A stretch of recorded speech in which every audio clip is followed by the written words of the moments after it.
Should I just do it? Just do it, buddy. Stop it.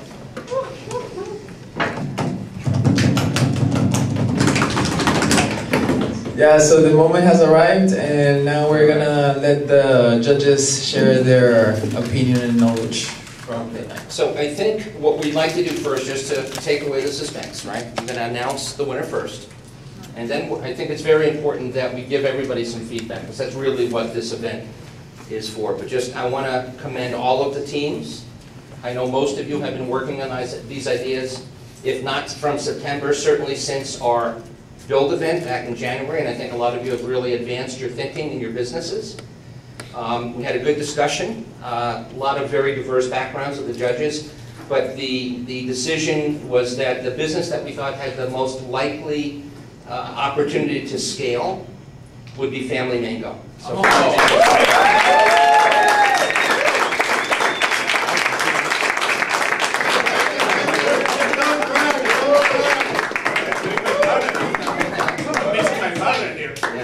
She went to take a few. We got some that big. So take words or comments? yeah, like, when can you get me the money? That would be a good comment. Yes. Yeah. I don't get pressure. What is the money? Cool. But I think it's also important that we share some feedback. So I think we'll just start from left to right, and we'll just pass the mic back and forth. And we'll try to give you some general feedback as well as some specific feedback team by team. So I'll just say a few words team by team. In the case of humanities features, and some of these apply, I think you did a good job high level talking about the space, but I would encourage you all to be as specific as possible about exactly what is it that you do, who you go after. Try to avoid the buzzwords like and the industry lingo, and just be more specific. In general, there's nothing like a demo or at least a prototype, even if you have to draw it. This is what we do, so show it. That would be the main thing there. In the case of Family Mango, at the end I was asking some questions, for example, market size, unit economics. It's great you just came and told me, oh, here they are. Those are key things. So you gotta have your, especially when you're talking to other investors, you need to have that kind of key information handy. In the case of the Festi-wise, my main, I love the passion and the fact that, I don't know where to look, sorry, that you come from it, so that was pretty awesome. My biggest concern was it just feels like an incredibly crowded space, and I just didn't see the recognition. I was online looking, and I just kept seeing, lots of players, and I just didn't see an acknowledgement that this is really crowded, this is really how we can break through it. Stop, talk, and roll. I think you guys did an awesome job with the presentation. We're on there. I really enjoyed the presentation, and I think the main concern for me was just likelihood of success. As I alluded to, it just seemed like something that just has low odds. Social cards, I love the pain point, and so I thought there were some really interesting things there. Where are you? There, sorry. I think I struggled at the end when it's very tough, like we say, to go after such a big established player. I don't think it's impossible, but you need to have a good story that says, here's how we do it, and it's really creative and it's really unique. And you alluded to some secret techniques, and maybe you do, but since you didn't say them, I have to assume you don't. And so that's that. If you do have something really special, then that's great, and if you don't, then it's hard to go after something so different without something special. And in the case of Navarra, again, very worthy. Where's Navarra? Very worthy goal, and it's a little different because it's non-profit. But you seem really scattered. You have to pick one little thing, and just nail it. Forget about everything else and even mention it.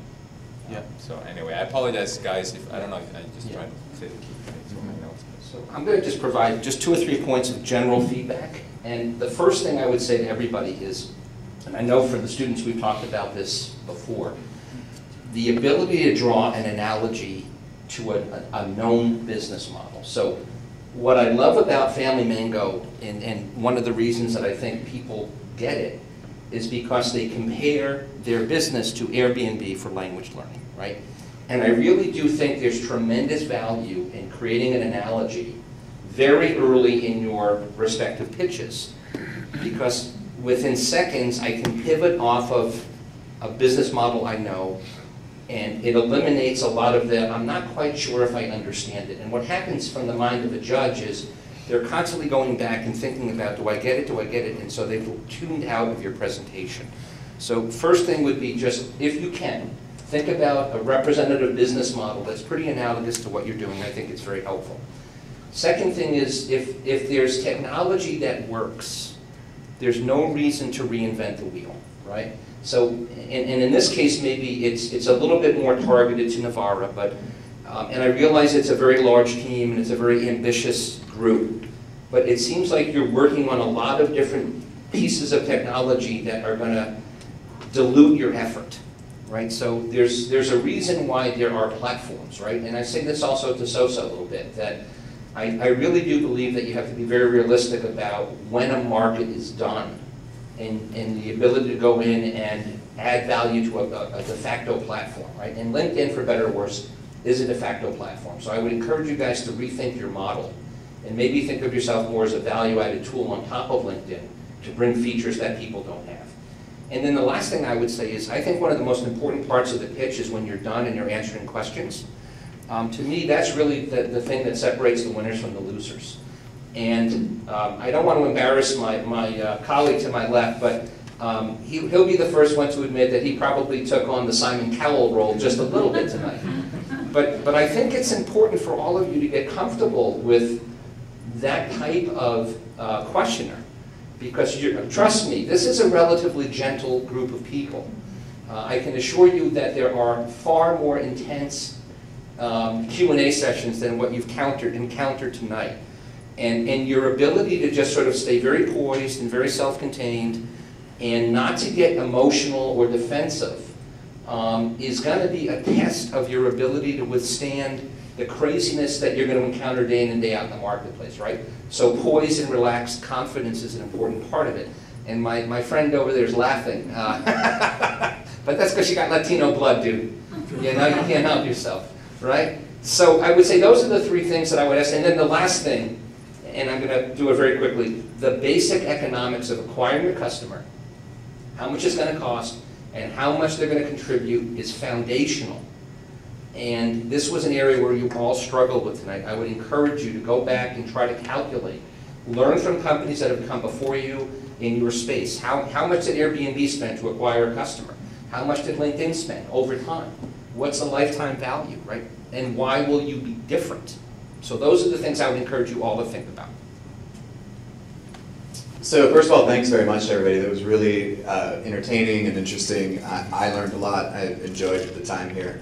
I don't have too much to add. These two guys just mentioned a lot of things that I think we all thought over the course of the presentations.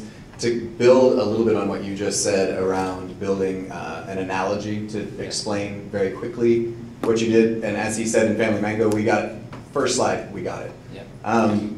And in the other cases where the concept was much broader, in the case of Humanity's Future, in the case of Navarra, even to a degree in the case of Stop, Talk, and Roll, yes, we could get it, but we could have gotten it faster so that we could have gotten on to questions like unit economics and things of this nature to decide, so that we weren't still thinking, wait a second, what all is going to happen here, but rather, when is this going to make money and how much money will it make? So those are kind of the main thoughts I had there. And then a positive feedback to Family Mango, talking about your growth plans. You know, we thought that it could go much further, and it would be great to see, you know, in 2 and 3 years, not just having the 500, that 500, but you know that market corner, you know, that you would have eaten it up entirely. Looks like most of the things have already been said, but I just want to echo a lot of the fact that as an entrepreneur, you're going to deal with failure several different times, many times going forward. I think that's like one of the foundations of entrepreneurship. And I think being able to lose that fear, as easy as it is to say and as hard as it is to do, I think will really make you all successful entrepreneurs, right? Whether these businesses you presented end up succeeding and go beyond your wildest dreams or not. I think the key is sticking with your passions, continuing to want to innovate, continuing to want to address these overall markets, and pursuing it to your heart's content. I think that's a huge takeaway, and I want to say that I think I saw that in each and every one of you tonight. And I'd love to see that continue to grow and foster within this community here, not only at Hope, but within the overall Bay Area, hopefully throughout the world. So really, it was great to be here tonight. I appreciate the opportunity. I would be happy to also provide any individualized feedback for any of you. Feel free to email me. Open door policy with that. And just one last point, if you ever need a timekeeper for a pitch event, Gustavo is available.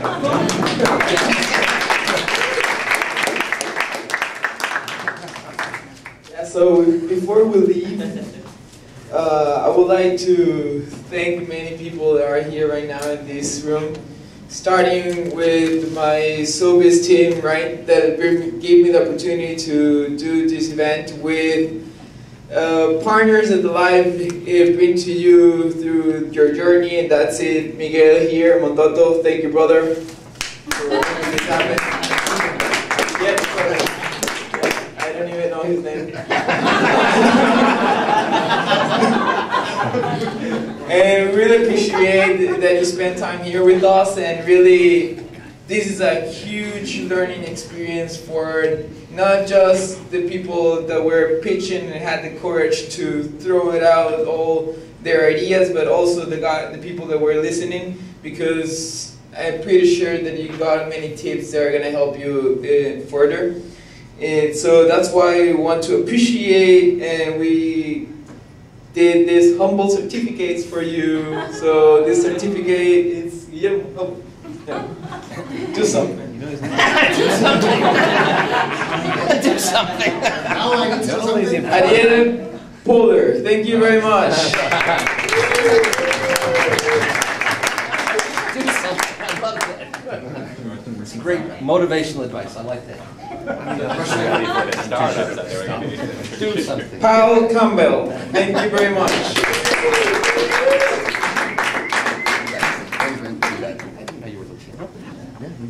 William Buster, thank you very much.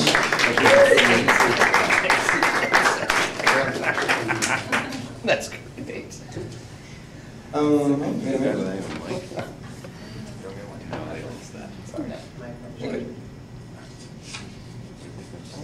Mike Granadetti, Teacher of the Week.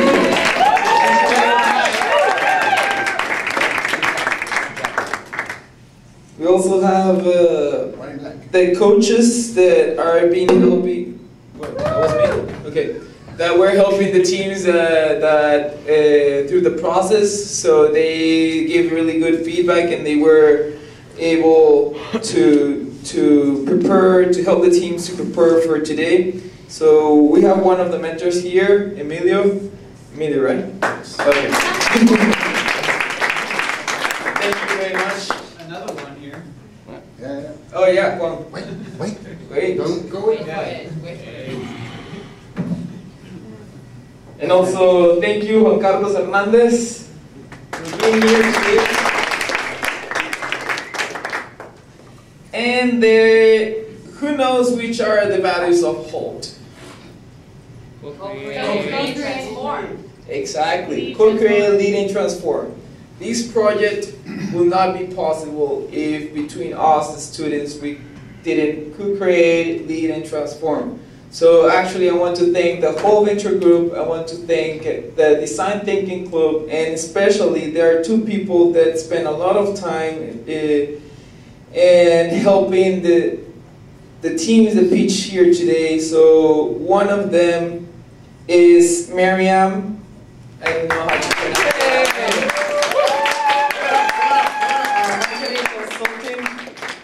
Sobis Project Incubator, thank you very much for all your time, dedication, and support.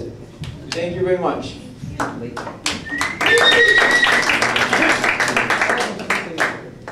And the other guy that is helping everyone with the finance at the same time that he's screwing the curve for the finance. So, Mario Soria, thank you for your financial assistance. Did he kill the curve on the finance exam again? Yeah, he did it again. Oops, he did it again. Thank you. Well, and now, I don't know what to say. You have more words? No? So thank you very much, everybody. And just enjoy the talk. Thank you very much. I want to try the dumplings. Huh? The dumplings. Oh, yeah.